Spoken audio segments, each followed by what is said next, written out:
amigos? Son las 5 de la tarde con 54 minutos. Saludamos a esta hora a Andrea González Nader, ex candidata a la presidencia de la República. ¿Cómo está, Andrea? Bienvenida al Borde de la Noche aquí en Forever. Buenas noches, María Gabriela, un gusto estar aquí. No siempre tan chévere como presencial, pero claro que sí, para eso está la tecnología. Sí, así es, pero bueno, siempre bienvenida a la cabina como siempre. Bueno, Andrea, ¿qué tal todo luego de la vorágine de la campaña electoral? Bueno, aquí, como decimos, realmente aprendiendo, porque entrar a hacer política en un país tan violento como Ecuador es realmente hacer camino al andar. En ese camino al andar nos fuimos topando con muchas buenas ideas, con muchos gremios que ven en este país una sostenibilidad desde todos los ángulos, tanto financiera como económica, como en el tema social y ambiental, dentro de los proyectos políticos. Realmente algo que le falta a los proyectos políticos que tiene el Ecuador es esa visión de la sostenibilidad. Incluso ahora vemos a largo plazo de la misma sobrevivencia del proyecto político como tal. Nuestro enfoque de la sostenibilidad pues ha hecho que este aprendizaje una muchos pensamientos y en esas estamos escuchando hoy más que nada esas nuevas ideas que nos llevan a un futuro mucho menos violento en la política del que hemos estado escribiendo. Claro, ¿cómo ve usted ahora esta presentación de proyecto económico urgente para combatir las economías ilegales, bautizado como ley de solidaridad? Ya eso pues va a pasar al segundo debate. Poco analizábamos en el transcurso de la semana en que nuestro sistema penal pues ya ha quedado muy pequeño, muy sobrepasado a lo que hoy ocurre con el crimen organizado. ¿Cómo ve usted esta ley propuesta por Novoa? Gabriela, lo hemos dicho de una manera tal vez un poco más enérgica en campaña, pero lo repito, las reformas a una constitución que es profundamente garantista son como curitas para una herida que necesita puntos. Esa ley, sin los remendos que pasó después de tener el debate en la Asamblea Nacional, era insuficiente para el nivel de inseguridad que tiene el país, el nivel de tomados ya que tienen todos los poderes, los grandes grupos delincuenciales organizados. Sin embargo, después de todos los remendos que se han hecho, es realmente poco o nada el cambio que vamos a poder palpar en un sistema judicial que está acorralado. Muchas veces le echamos la culpa a los jueces de corruptos y no nos damos cuenta que hay una constitución que es la madre de todas las leyes, que los obliga a buscarle literalmente la quinta pata al gato para poder sacar y poner a los grandes cabecillas de los grupos delincuenciales de la cárcel que necesiten estar a costa de la tranquilidad de todos. Entonces realmente es una asamblea, en primer lugar, desconectada con la realidad y vemos que incluso hace pocos días, o creo que fue el mismo, hoy día mismo, fue separado de la bancada de RC5 uno de los asambleístas que había hecho ya de por sí estos remendos a una ley que necesitaba en primer lugar pasar intacta porque ya había sido analizada desde un ejecutivo que sabe que se necesita en términos de constitución para poder ponerle freno a esta constitución garantista que tiene tomado el Poder Judicial. Entonces, lo hemos dicho, son remendos realmente para una herida que necesita puntos, que necesita cirugía. Una nueva constitución sería lo que realmente cambiaría este estado garantista tomado por las mafias en el que estamos hoy. Bueno, Andrea, un gusto saludarla en este espacio. Siempre pues un honor compartir con usted. Fernando, qué gusto. Sí, un gusto igualmente. Ya ayer el ministro de Gobierno, José de la Gasca, pues echó por tierra la posibilidad de una asamblea constituyente. Como tal, lo que planteó son reformas puntuales, pero un proceso como tal, pues ya el gobierno se muestra lejano de esa posibilidad. Retomando el tema de la legislatura, ¿no?, de la asamblea puntualmente, ¿qué riesgos observa usted en la manera en que el gobierno está llevando esa relación, ¿no? ¿Qué rol en este caso también deberían jugar las bancadas que se han mostrado independientes frente a ese proyecto de ley, ¿no? Creo yo, y en mi lectura tal vez, creo que fui la que predijo eso y no me equivoqué. La Alianza Reto RC5 estaba pegada, como decimos coloquialmente, con baba. Esa alianza no iba a durar mucho porque si queríamos clasificarlo como la nueva versión del correísmo, tendríamos que dividirlo en lo que es el correísmo clásico y el correísmo pink. Yo le digo pink porque de socialistas no tienen nada, porque tuvieron de candidata a una Luisa González que tampoco representa el espíritu socialista, ni canta a pulmón abierto el comandante Che Guevara. Sin embargo, sabíamos que en el momento en el que el barco se hundiera, pues iba a romperse estas alianzas que no tenían realmente ni siquiera una ideología de por medio, sino simplemente un momentum político y una papeleta. Como tal, yo sí un poco visoraba esta independencia, digámoslo así, y no ruptura, de ciertos asambleístas que llegaron a la curul gracias a efectivamente la estructura de RC5. Entonces, bueno para el país porque tiene un poco de contrapeso la misma oposición. La oposición también necesita un contrapeso y es importante que eso se sienta en una asamblea que al final del día, Fernando, son 16 años que por primera vez la Asamblea Nacional del Ecuador no tiene como una gran mayoría al proyecto político de Rafael Correa, porque debemos comprender que tanto su gestión en la Asamblea Nacional como la misma Constitución es un plan de gobierno del socialismo del siglo XXI hecho a la medida. Ellos han utilizado esas reglas para maniatar a la función legislativa desde hace más de 16 años. Verlos hoy en clara y en franca rebeldía solo demuestra que ellos no están ahí para trabajar por el país, sino simplemente para engordar ese proyecto político que hoy está famélico. ¿Para usted esta ley es un pacto país? No, yo creo que los pactos con este grupo político deberían durar lo mínimo necesario en lugar de lo máximo que se esperaba. Los acuerdos políticos deberían ser entre dos ideologías y esas sí realmente son a largo plazo porque buscan un objetivo en común. Pero en este caso, los pocos acuerdos que se puedan llegar con esta bancada que ha demostrado claramente que su única función es traer de regreso a los prófugos que tiene dentro de su partido político, porque es el proyecto político en Latinoamérica con la mayor cantidad de prófugos en la historia de la política latinoamericana. Entonces, sí es realmente de alguna manera, se avisoran mejores tiempos. Y pues pienso pues que el Ejecutivo también debe dar la talla de poder manejarse con una asamblea que otros presidentes pues hubiesen querido muchísimo tener a su favor. Conversamos a esta hora con Andrea González Nader, ex candidata presidencial. Nos acompaña aquí en Al Borde de la Noche. Sí, Andrea, ahora, ¿cuáles son las expectativas sobre esta relación ejecutivo-legislativo? Usted acaba de decir, pues tenemos un presidente que trabaja con una asamblea con los que otros hubiesen querido trabajar, tal vez. Primero, ¿cómo calificar esta oposición por oponerse, así nada más? Y también esta lectura, relación asamblea-ejecutivo. Siempre tiene que ser un ejecutivo que esté a la par de lo que el pueblo necesita. Y para eso necesitas también una asamblea que esté en concordancia con ambos poderes. La realidad es que eso no se ha visto desde hace muchísimo tiempo. Y a eso me refiero con que se haya ido el fantasma de un juicio político a un presidente, con que se haya ido el fantasma de tener 24/7 a los ministros enfrentando una asamblea que lo único que busca es descalificar otro proyecto político y no realmente fiscalizar la labor de un ministro, que pues bienvenido sea cuando toca que se haga, ¿no? Vimos cómo se escogieron juicios a dedo de ministerios que más que buscar responsables debían habernos dado respuestas en el tema, por ejemplo, eléctrico. Juicios que se pasaron por encima, por debajo de la mesa cuando el país tuvo que haber aprendido la lección de, por ejemplo, qué se hizo mal en el juicio político que no se hace a ciertos ministros del anterior periodo de gobierno con el tema eléctrico. Sin embargo, como digo, también ese ejecutivo pues tiene la facilidad de poder trabajar proyectos de ley que no han podido otros. Y esa luna de miel que vivimos un poco en ese primer periodo, donde se pasaron leyes económicas urgentes, de una manera realmente por fin se vio que había algún tipo de objetivo en común dentro de diferentes, entre comillas, ideologías, porque realmente la diferencia no son las ideologías, sino la cantidad de prófugos de cada proyecto político. Hablamos justamente de que tiene que moverse el son de lo que necesita el país en este momento. Viene de nuevo un estiaje, tenemos el tema de inseguridad por el techo. Esta ley que están tratando de pasar quedó descuartizada y demostró que de poco o nada sirve tener una mayoría si no se tiene realmente una agenda legislativa, como dicen ellos, una agenda de trabajo. Tiene que quedar claro el norte, porque entiendo que estamos todos dispuestos a empujar, pero es necesario trazar el norte y ese norte definitivamente hoy lo tiene que trazar el Ejecutivo. Ahora, Andrea, usted como es ex candidata a la presidencia de la República, ¿qué aportes pudiera hacer al país en este momento?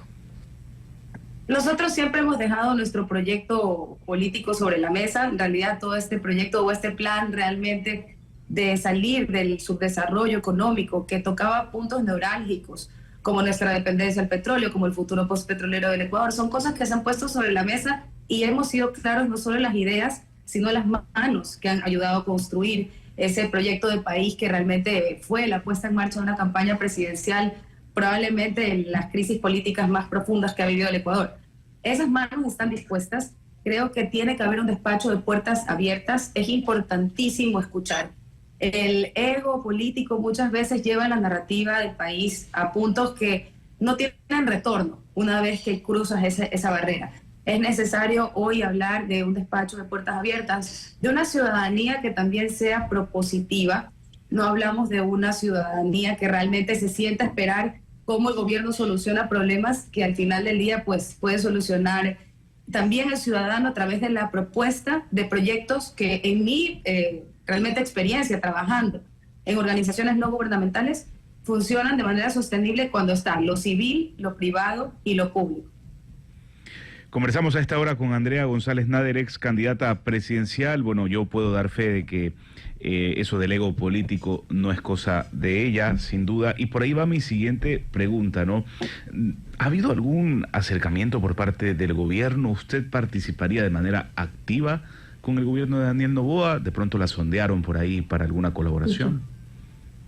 Nosotros siempre hemos estado dispuestos a apoyar no solamente con ideas, sino también con gestiones en el sentido de aunar a la sociedad civil. Al final del día, como yo les decía a todos, soy una ciudadana más a la que el patriotismo le tocó la puerta. Me tocó vivir cosas muy duras que me hicieron tomar la decisión de que este proyecto político sea escuchado. Muchas personas nos escucharon y creo que nace un nuevo capítulo en la política donde podemos competir entre la mejor idea y no destruirnos entre enemigos acérrimos y entre prófugos, delincuentes y narcopolítica. La realidad es que siempre hemos estado dispuestos, las puertas están abiertas, tenemos una comunicación muy directa. Sin embargo, por el momento no puedo decir que estoy en la lista o que he sido nombrada en ninguno de los futuros puestos que pues deben ocupar realmente las personas más preparadas. Y en eso insto a que a quienes les toquen la puerta salgan de esa comodidad de decir, no, muchas gracias, prefiero criticar por X y no ser yo a quien me critican, sino que este país levantarlo hombro a hombro a los más preparados. Y eso incluye quienes tal vez no se sientan preparados para hacer política, pero sí que pueden trabajar y servirle al país. Y eso creo que muchos estamos listos para hacer. Bueno, días atrás estuvo usted invitada en una radio amiga y fue vestida de celeste, por ahí los comentarios hacían alusión que le quede ese color, que la relacionaron, bueno, con una eventual candidatura a la alcaldía de Guayaquil, en momentos en que el alcalde de la ciudad, Aquiles Álvarez, está enfrentando cargos por comercialización ilegal de hidrocarburos, ¿no? En el caso AAA. ¿Cómo va construyéndose esa intención política? ¿Usted no la ha descartado? ¿Cómo va ese tema? Realmente es un proyecto que nos tiene muy emocionados. Hemos ido pasito a pasito, siempre lento pero seguros, y tomando esta distancia de la bulla o la narrativa política que necesitaba una segunda vuelta presidencial tan apretada como la que vivimos hace tan poco. Sin embargo, no hemos detenido la marcha. Estamos con dos proyectos, tanto una fundación que se quiere mover en el tema político, que se llama Veridis Libertas, y por otro lado, pues nuestro movimiento local, que se llama Verde Liberal, el cual pronto espera tener los formularios del CNE para comenzar la recolección de firmas, pues sí, para lanzarnos a una candidatura para la alcaldía de Guayaquil. He estado empapándome sobre todo de lo que han hecho ciudades como Medellín, como Monterrey, que han pasado por momentos muy parecidos a los que está pasando en nuestra ciudad y que se han abierto y reestructurado y se han convertido en ciudades íconos que han mejorado la calidad de vida de sus habitantes a través de corredores de salud. No solamente hablamos del plano ambiente, sino del impacto que esto tiene en la salud de los ciudadanos y en una ciudad tan vibrante como Guayaquil, tan comercial y que tiene tantos activos naturales que han sido explotados de la manera incorrecta. Realmente nos llena de esperanza reciclar estos barrios de Guayaquil de la manera que lo han hecho estas ciudades que no tan lejanas como Suiza, pero tan cercanas como nuestro hermano Colombia. Nos ponen la vara muy alta de cómo ciudades como Guayaquil se pueden convertir en lo que siempre debieron ser. Es un reto enorme, es hacer una tesis sobre Guayaquil. Sin embargo, estamos escuchando las maravillosas ideas que tienen, porque esto se mueve muchísimo desde la parte civil. Y en ese sentido, pues ya que está confirmándonos que va a correr por la alcaldía de Guayaquil, ¿habría la posibilidad también de hacerlo con el movimiento oficialista o sería sí o sí con su partido, su movimiento local?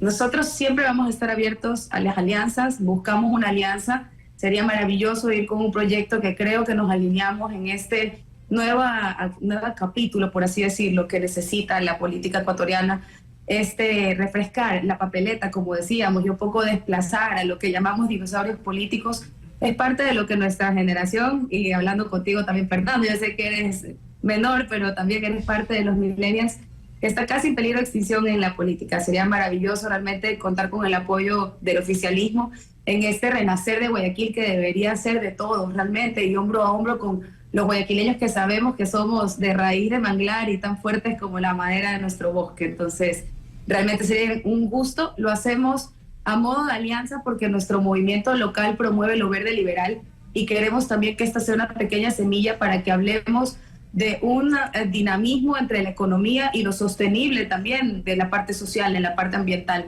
Muchos proyectos políticos hablan mucho de las luchas ambientales, sin embargo no buscan la sostenibilidad de estos proyectos o de estas soluciones. Entonces vamos poniendo la semillita de lo verde liberal, sin embargo sería un éxito realmente ir apoyados del oficialismo para esa candidatura a la alcaldía de Guayaquil. Ahora, Andrea, estamos hablando con Andrea González Nader, ex candidata a la presidencia de la República. Estos anhelos de correr por la alcaldía de Guayaquil en alianza, ¿son solamente anhelos o ha habido acercamientos para poder concretar algo, buscar líneas de entendimiento tal vez? Realmente no han habido acercamientos, es algo que está en el imaginario también de muchos guayaquileños. Entendamos pues que no estamos ni cerca de las campañas y si se dan cuenta pues yo no he manejado una línea de criticismo duro frente al actual alcalde tratando de posicionarme en ese sentido.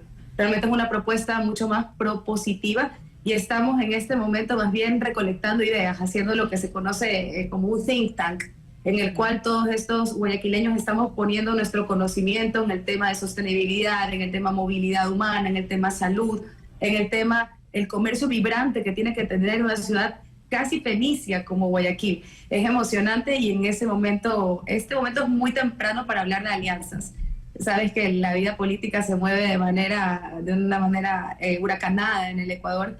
Sin embargo, es algo que pues estamos planteando como proyecto político a futuro, a corto o mediano plazo. Claro, y pues sí, en efecto podríamos decir que estamos lejos de las seccionales, sin embargo, ya en el 2026, que estamos prácticamente ya a medio año de llegar a aquello, ya será un año preelectoral para las seccionales que serán en el 2027, así que muy probablemente en el 2026 ya hablemos de los perfiles o los planes. Ahora, Andrea, usted dijo, nos estamos alimentando de ideas. ¿Qué tipo de ideas? ¿De quiénes están recibiendo esas ideas para proponer otro Guayaquil? Bueno, más que darte nombres porque sería también ponerlo sobre la lupa y necesito su autorización previa. Okay. Una vez que me la hayan dado, yo encantada de la vida. Guayaquil tiene una cantidad de expertos en el tema económico que siempre han estado dando sus manos para el gobierno y siempre han estado abiertos a construir nuevas leyes económicas, pero hoy ven a Guayaquil y se dan cuenta que Guayaquil es una ciudad neurálgica, no solamente en la economía del país, sino también en la política. Más del 50% de esa papeleta presidencial salió de Guayaquil. Sin embargo, nuestras papeletas a la alcaldía no reflejan ese poder político que tiene esta ciudad, que va construyendo poco a poco su historia política en una nueva manera, menos populista, más informada. Son otros guayaquileños también con los que hoy trata una alcaldía de Guayaquil. Hemos escuchado arquitectos maravillosos que siempre han estado ayudando a los municipios, sea de quien haya sido la autoría. Lo bueno de guayaquileño es que pone el hombro indistintamente de quien lidere el municipio de Guayaquil porque sabe que ese municipio lo hacemos todos al final del día. Hemos escuchado expertos en economía circular que están ávidos de poder promover aún más la economía circular que ya se venía gestando por el ámbito privado y sí, también por otras gestiones municipales, hay que reconocerlo. Y por supuesto estos ejemplos maravillosos que tenemos internacionales como Medellín, que pasa de ser la capital del narcotráfico y la capital de Pablo Escobar en los años 90, como una ciudad que iba en declive con barrios convertidos en favelas y una cantidad de enfermedades y costos para el estado de salud en temas de calidad de aire, en temas de acceso, de movilidad. Y hoy es un referente mundial, no solamente en el tema de salud y de esta parte de reciclaje de barrios, sino también de bajar la inseguridad. Y recordemos que al igual que en Ecuador, en Colombia los municipios no están encargados de la inseguridad como tal. Sin embargo, hay cosas increíbles que se pueden hacer cuando tú reciclas barrios y promueves una cultura sana. Claro. entre los chicos. La música, estos espacios, no son simples campañas o promesas de campaña, sino que promueven realmente esta recuperación de tejido social de la que, bueno, tanto hablé como candidata a la presidencia. Sí. Entonces es un poco hacer un pequeño piloto de esto que quisimos aplicar en todo un país, que mucha gente escuchó, que mucha gente sintió. Y bueno, qué mejor que empezar en mi ciudad, en Guayaquil, ¿no? Claro, por supuesto. Y parte de ese éxito que, por ejemplo, tuvo Medellín, de acuerdo pues a varios exsecretarios de Seguridad de Colombia que estuvieron lidiando ese tema, fue el trabajo articulado con el Ejecutivo, ¿no? Porque en efecto el Ejecutivo tiene sus competencias, al igual que los municipios, y es ese trabajo articulado, porque por ejemplo la recuperación o la utilización del espacio público, ahí vemos pues una intervención por parte del municipio, y fue justamente esa articulación parte del éxito en Medellín o tal vez en otras ciudades. Totalmente, totalmente, porque el tema de la seguridad no solamente es algo que le compete al gobierno como tal, sino que es algo que te va a afectar directamente a ti como municipio, va a afectar tus zonas turísticas, va a afectar cómo la gente utiliza los servicios. Yo debo decirlo, y yo que recorro el país, Guayaquil la hemos visto morir poco a poco por la inseguridad. Estas calles vibrantes que antes estaban llenas en un horario de lo que se conocía como after office. Guayaquil es una ciudad de emprendedores que ponen todo por el todo, y vimos con dolor cómo emprendimientos que habían sobrevivido a la pandemia, que fue durísimo, superaron un poco la pandemia de la inseguridad, y luego tuvieron que luchar con el tema de las crisis eléctricas, y finalmente pues de nuevo la segunda tanda de la inseguridad terminó siendo la última estocada. Hoy Guayaquil, y te lo digo, Gabriela, con el dolor del alma, es una de las ciudades menos vibrantes del país. Yo que recorro este país te lo puedo asegurar. Esa energía, esa cantidad de flujo comercial que tenía Guayaquil por sus propios guayaquileños consumiendo Guayaquil, se ha perdido por la inseguridad. Entonces es algo que como municipio te interesa también, hacer corredores seguros para que la gente se traslade de un barrio a otro cuando sabes que hay un flujo comercial. Proteger estos lugares donde el comerciante o la parte justamente movida está ahora siendo víctima de las vacunas. Entonces, como decíamos en campañas, vacuna para arriba y vacuna para abajo, porque lamentablemente ese emprendedor también tiene que coimar a X o Y funcionario, y no estoy poniendo un ejemplo puntual, sino que es lo que sucede en la gran mayoría de municipios, sobre todo de ciudades de la costa.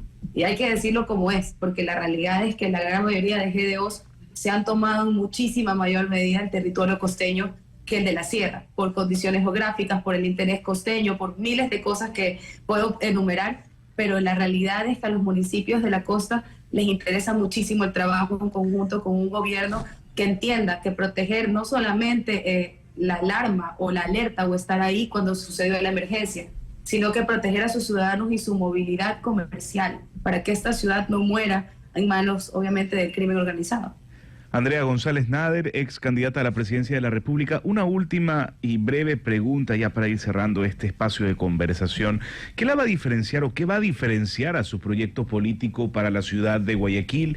Ya se han barajado algunos nombres, se espera una candidatura de la Revolución Ciudadana. No se sabe qué pase finalmente con el alcalde, pero también suena el nombre de la ex alcaldesa Cintia Viteri. Por ahí se menciona también a la prefecta del Guayas, Marcela Guiñaga. ¿Qué hará a su proyecto? Yo anticipo que será una propuesta de un Guayaquil verde por su bagaje y su conocimiento en ese aspecto, pero ¿qué la va a diferenciar a usted? Nos diferencia que somos un proyecto que propone una idea y no una persona. Lo más importante aquí es que esto tenga continuidad, y eso es lo que nos ha faltado en la política. Para mí lo interesante y lo increíble de este tipo de proyectos es que, al igual que un Medellín o que un Monterrey, sea un alcalde tras de otro el que continúa este proyecto, porque tiene esta sostenibilidad que le estamos promoviendo justamente a la política. Tal vez me voy a poner un poco dura, pero la verdad es que aprendí de la manera más dura que las personas se van, pero las ideas bien explicadas no.